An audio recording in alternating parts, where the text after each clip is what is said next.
অতীতের একটা সুন্দর স্মৃতি মনে করতে চাও তাহলে একটা গল্প বলছি, শোনো। ট্রাস্ট মি, গল্পটা ভালো লাগবেই। অভি নামের একটি ছেলে লিখে পাঠিয়েছে, মধুমিতার পাহাড় অনেক বেশি পছন্দ ছিল। একদিন কলেজের ক্যান্টিনে আমরা দুজন বসেছিলাম, সে আমাকে বলছিল যে একদিন আমরা সবকিছু ছেড়ে ছুড়ে পাহাড়ে গিয়ে বসবাস করবো। আমি বললাম তারপর?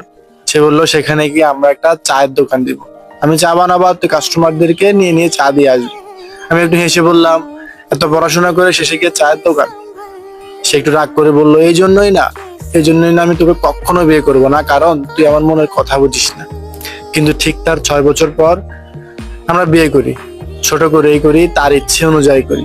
মানুষজন কম ছিল কিন্তু সবাই আপন ছিল, সবাই ভালোবাসার মানুষ ছিল। একটা প্রবাদ আছে না, যেতে চাহে না হিমন তবুও ছেড়ে চলে যেতে হয়। একদিন আমাদের সবাইকে ছেড়ে চলে যেতে হবে এই সব কিছু রেখে। আমরা মধুমিতাকে নিয়ে হসপিটালে যাচ্ছিলাম, কারণ তার ডেলিভারি হওয়ার কথা ছিল। আমাদের পরিবারে একটা নতুন সদস্য আসার কথা ছিল, কিন্তু ডেলিভারির সময় একটা কমপ্লিকেশন চলে আসে। আর সেই কমপ্লিকেশনে মা আর ছেলে দুজনে আমাদের সবাইকে ছেড়ে চলে যায়। আমি কিচ্ছু করতে পারিনি, আমি শুধু চেয়ে চেয়ে দেখছিলাম আর ভাবছিলাম কার সাথে আমি সারাটা জীবন থাকবো, কার সাথে আমি চা খাবো, কে আমাকে তার আজব ইচ্ছেগুলো শোনাবে। এই সব কিছু চিন্তা চিন্তা করতে করতেই আজ বছর 2 পার হয়ে গেল।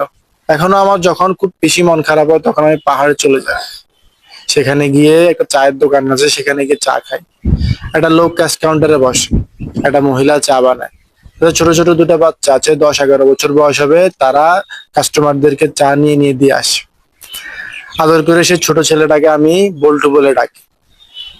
যখন মধুমিতা প্রেগনেন্ট ছিল তখন আমি তাকে খেপাতাম, তাকে রাগাতাম, বলতাম যদি আমাদের ছেলে হয় আমি তাকে বল্টু বলে ডাকবো। সে একদমই পছন্দ করতো না, সে প্রচন্ড রাগ করতো। কিন্তু একদিন হঠাৎ করে সে ঘুমের মধ্যে থেকে জেগে উঠে বসে গেছে। আমিও আতঙ্কে ভয়ে উঠে বসে গেলাম। তাকে জিজ্ঞেস করলাম, কি হয়েছে মধুমিতা? সে বলে, সে আস্তে করে আমাকে বলে, জানি না কি হয়েছে, তবে তোমার বল্টু আজকে আমাকে একটু ঘুমাতে দিচ্ছে না। সে প্রচন্ড জ্বালাতন করছে পেটের মধ্যে। আজকে যদি আমার ভাগ্য আর একটু ভালো হতো, হয়তো আমার গল্পটাও আর একটু ভিন্ন হতো, আর একটু সুন্দর হতো। হয়তো আমরাও কোনো না কোনো পাহাড়ের এক কোণে তার ইচ্ছে অনুযায়ী একটা চায়ের দোকান দিতাম, পর্যটকদের পথচারীদের চা খাওয়াতাম।